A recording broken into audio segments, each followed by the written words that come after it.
Hey guys, what's up? We are back with another video today, and today I am doing my Chicago Bears draft grade. So as always, make sure that subscribe button down below. Help me reach 150 subscribers. If you do, I am only one subscriber away, and I will be doing two viewer suggested videos once I hit that 150 subscribe button mark. So make sure that you leave those comments down in the comment section for your viewer suggested videos, your opinions, and your grades for the Bears picks as well. Hopefully, I will reach that goal soon. As always, make sure you like this video if you enjoy it, comment all your thoughts and opinions, and subscribe. Let's get started with today's video. Starting off with the number 11 pick. So, the Chicago Bears traded up with the New York Football Giants to select Justin Fields, quarterback out of Ohio State University. And I had Justin Fields as my QB 2B. Our number two, I had 2A is Zach Wilson, and 2B was Justin Fields. Mostly the reason why I didn't have him as high as Zach Wilson is he really struggled against Indiana, Northwestern, and he did really well against Clemson, but I was interesting. I was intrigued by those struggles there, but again, I think that those struggles were two games, and he did a lot better against Alabama and Clemson later on in the year. And he showed throughout the career that he is a really, really good starter. But that was the only thing separating the two between Zach Wilson and Justin Fields. I think that Justin Fields will probably be a better NFL quarterback just because he has the 4.4 speed. He has the arm strength to beat every throw. And he is really inventive in the pocket. He's able to scramble. He's able to make plays with his feet, and that's what really I think improves him. This is an A+ grade just because you got a franchise quarterback at the number 11 pick, a guy that most people expected to go top 5, top 3 for some people, and that a lot of people had as their number 2 quarterback on their draft board. Quick overview of the trade. The Bears gave up number 20 this year, their first round pick next year, a fourth next year, and a fifth this year. So that was a lot of trade value to give up, but for a franchise quarterback, if this works out, it doesn't matter at all.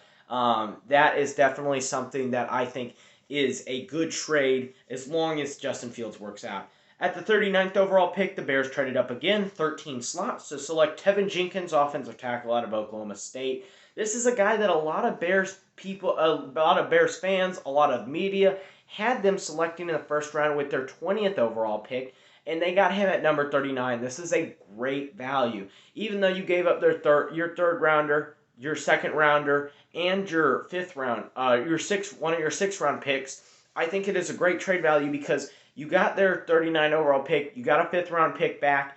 I like the trade value there because you got a franchise right tackle at pick number 39.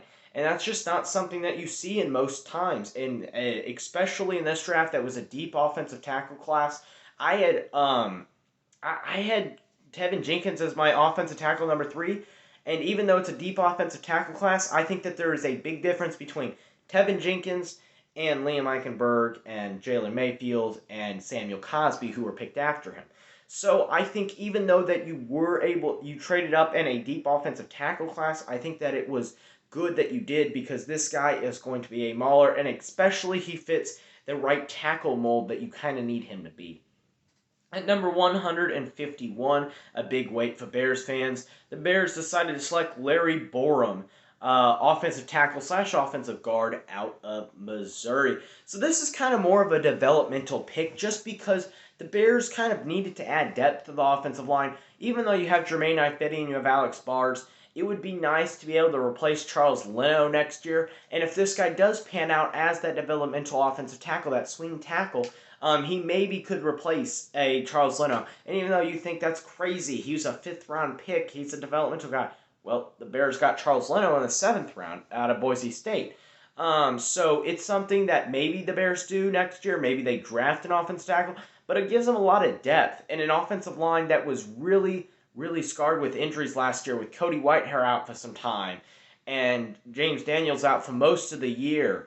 And the right tackle position just flowing with a bunch of different guys, whether it's Jason Spriggs or Rashawn Coward or Jermaine Ifedi, or even I think Alex Bars played a little bit there. So that I think that's a really good pickup, especially depth-wise.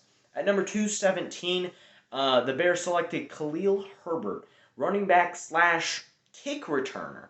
And I say kick returner because I think that's the main position that the Bears have Khalil Herbert playing is the kick returner position, because I think that Khalil Herbert really fits into that mold to replace a guy like Cordell Patterson that they lost this offseason. And even though Cordell Patterson is a hard guy to replace, I think that Khalil Herbert could really fit into that mold and really be a good addition to this Bears roster. And even though I don't think he'll get a lot of snaps at running back, particularly this year, I think that he could get snaps in the coming years on a rookie deal that is really cheap. That's always good to get, especially when you get running backs in later rounds, like the Bears have with David Montgomery and Jordan Howard and Jeremy Langford and Tariq Cohen and just all these running backs that they got in the later rounds. It's really helped them. So I think that Khalil Herbert really is a good addition there, and I think he fits in great at that kick return position, something the Bears are looking for. At number pick 221, we have the most electrifying player in the Bears draft, and that is Dazz Newsome. Dazz Newsome had a lot of hype coming into this year, and maybe I would even say some first round hype that he would be, but he falls all the way to the 6th round. I think I had a 5th round grade on Dazz Newsome, so this is a pretty good value pick. That you pick up a guy with 4.38 speed, or 4.39 I think it was. So a really fast guy. You can use him in the jet sweep game, and I'm really excited to see what Matt Nagy is able to do in this type of system to be able to add a fast guy with some wide receiver ability, and I think an overall really good player. At pick number 228, the Bears drafted Thomas Graham Jr., cornerback out of Oregon.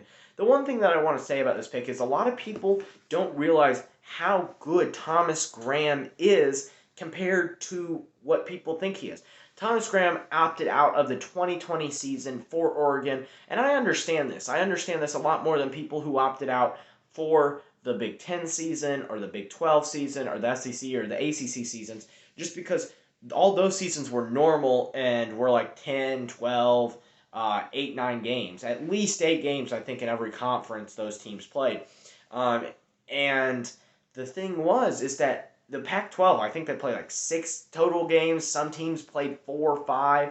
I think Oregon played a total of 7 games, and that includes a Pac-12 championship game and a Fiesta Bowl appearance.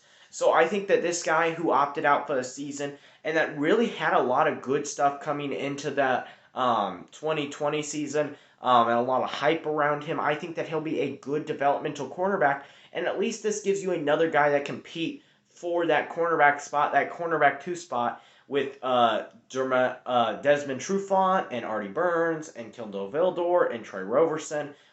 So I think that it's just a good value pick. I think I had a 4th round grade on him, so just another good value pick. At number 250, I have the Bears selected Chris Togon. Tonga. That's how you say his name. Defensive tackle out of BYU.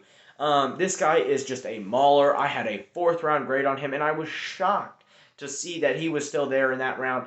The only thing that I would say is I wish the Bears picked up maybe Dylan Moses or Cade Johnson at that pick. I was a little bit disappointed because those guys dropped out as undrafted free agents, and if you want to sign them, maybe. But I think that this guy adds depth to that defensive tackle spot that they really could use. I think this guy's more of a nose tackle. Maybe he can be a 3-technique defensive end of the Bears 3-4 scheme. But I think he really fits in well. He's a good depth piece, and I think he kind of replaces a little bit of the depth that you lost when you lost Roy Robertson Harris. I think that you get a little bit more depth back there. I don't know where he will play specifically, but I think he'll play rotational roles with Eddie Goldman, the Bears' current nose tackle. So as always, make sure the 2 videos down below. Hit the subscribe button up here, and as always, have a great day. Bye.